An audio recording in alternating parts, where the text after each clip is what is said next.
ఈ మైగ్రేన్ అంటే మనకు పార్శ్వ తలనొప్పి అంటాం. అంటే వన్ సైడెడ్ హెడేక్ అంటామండి. అంటే ఒక సైడ్ వన్ సైడ్ ఇక్కడ మన ఐ నుంచి స్టార్ట్ అయిన హెడేక్ మెల్లగా వెళ్ళి ఈ వెనక వైపు మెడ దగ్గర అది ఆగిపోతుంటుంది హెడేక్. అంటే ఒక సైడ్ అంతా విపరీతంగా లాగుతుంటుంది వాళ్ళకి ఏదన్నా పని చేయాలన్నా తోచదు. చిన్న విషయానికి వాళ్ళకి ఇమ్మీడియట్గా ఇరిటేషన్, విపరీతమైన కోపం చేయమన్నా, వాళ్ళ డీప్ ఏదైనా మాట్లాడమంటే వాళ్ళతోటి దానికి ఆర్గ్యుమెంట్ స్టార్ట్ అయిపోతుంది మైగ్రేన్ ఉన్న పేషెంట్స్లలో.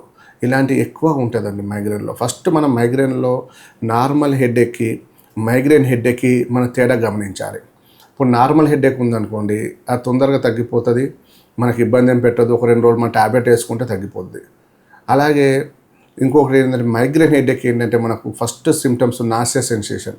అంటే మనకు ఎక్కువగా వామిటింగ్ అయినట్టుగా సెన్సేషన్ ఉంటుంది. అంటే వామిటింగ్ అవ్వదు వాళ్ళకు. కొంతమందిలో ఏమవుతుంది, వామిటింగ్స్ అయిపోతాయి. వామిటింగ్స్ అయిపోయిన తర్వాత